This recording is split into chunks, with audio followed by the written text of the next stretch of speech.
Sir Winston Leonard Spencer Churchill was a British statesman, soldier, and writer who served as Prime Minister of the United Kingdom twice, from 1940 to 1945 during the Second World War, and again from 1951 to 1955. Born on November 30, 1874, in Blenheim Palace, Oxfordshire, England, he was the direct descendant of Sir John Churchill, the 1st Duke of Marlborough. In 1895, Churchill graduated from the Royal Military Academy at Sandhurst and was commissioned as a second lieutenant in the 4th Queen's Own Hussars Regiment of the British Army. He traveled to Cuba in the autumn of 1895 to observe the Cuban War of Independence. In 1896, his regiment was sent to India, where he stayed for 19 months, joining expeditions to Hyderabad and the northwest frontier.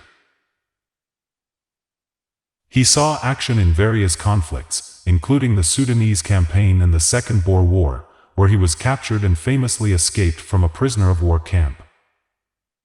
Churchill joined politics in 1900 when he was elected as the Member of Parliament for Oldham. His oratorical skills and wit made him a captivating figure in British politics. He held several high-ranking positions in the British government. He served as the First Lord of the Admiralty from 1911 to 1915, where he was a strong advocate for the Gallipoli campaign, which ultimately proved disastrous. This setback led to his political downfall, and he spent much of the 1930s in the political wilderness. However, when World War II erupted in 1939, Churchill's leadership and determination were called upon once again. In May 1940, he became Prime Minister, at a time when Britain faced the threat of Nazi Germany. His inspiring speeches and unwavering resolve during the Battle of Britain solidified his reputation as a wartime leader. During his time as Prime Minister, Churchill forged a strong alliance with the United States and the Soviet Union, working closely with President Franklin D. Roosevelt and Soviet leader Joseph Stalin to strategize the war effort and shape the post-war world. He correctly assessed that after Nazi Germany, the biggest threat to Europe would be the Soviet Union. After the war's end, Churchill's Conservative Party lost the 1945 general election, but he returned to power as Prime Minister from 1951 to 1955. During this second term, he faced various challenges, including the early stages of the Cold War and the struggle for decolonization in the British Empire. Aside from his political endeavors, Churchill was a prolific writer, penning numerous books and essays. His historical works, including a multi-volume account of World War II, earned him the Nobel Prize in Literature in 1953.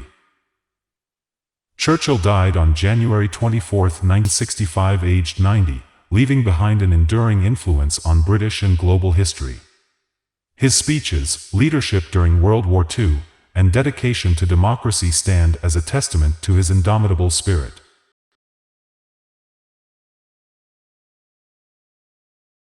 We shall defend our island, whatever the cost may be. We shall fight on the beaches, we shall fight on the landing grounds. We shall fight in the fields and in the streets, we shall fight in the hills, we shall never surrender. Now this is not the end. It is not even the beginning of the end. But it is, perhaps, the end of the beginning. If you're going through hell, keep going. Success consists of going from failure to failure without loss of enthusiasm.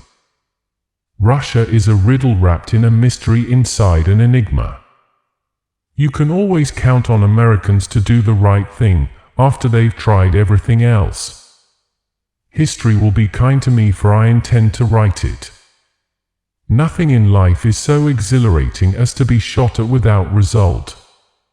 For a nation to try to tax itself into prosperity is like a man standing in a bucket and trying to lift himself up by the handle. A pessimist sees the difficulty in every opportunity, an optimist sees the opportunity in every difficulty. Never in the field of human conflict was so much owed by so many to so few. The truth is incontrovertible. Malice may attack it, ignorance may deride it, but in the end, there it is. The best argument against democracy is a 5-minute conversation with the average voter. To improve is to change, to be perfect is to change often.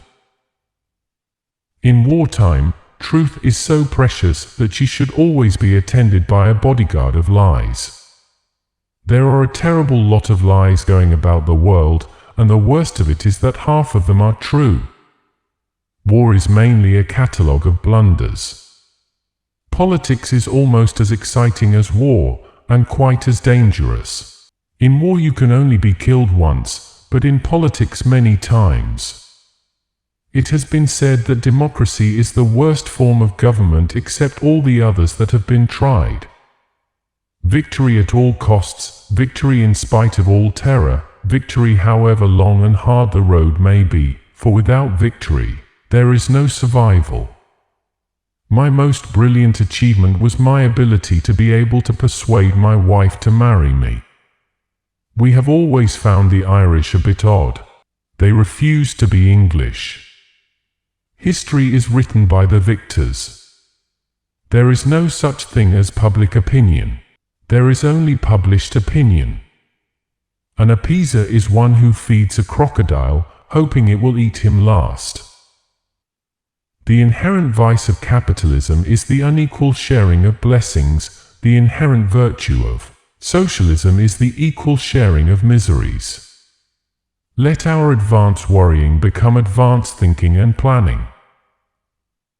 The empires of the future are the empires of the mind.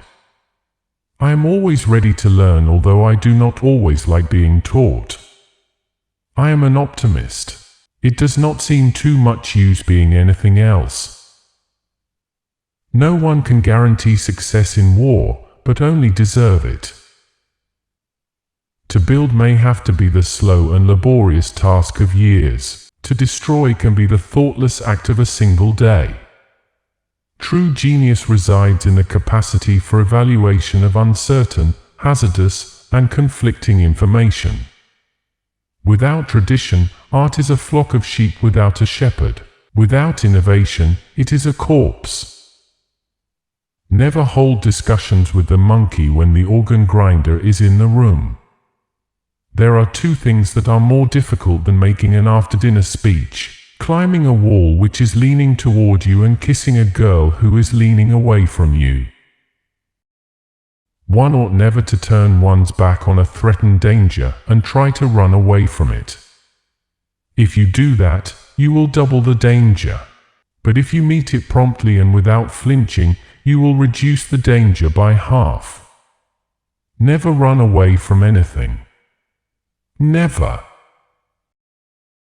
When the war of the giants is over, the wars of the pygmies will begin. If you have 10,000 regulations, you destroy all respect for the law. It is a fine thing to be honest, but it is also very important to be right. War is a game that is played with a smile. If you can't smile, grin. If you can't grin, keep out of the way till you can. Study history, study history.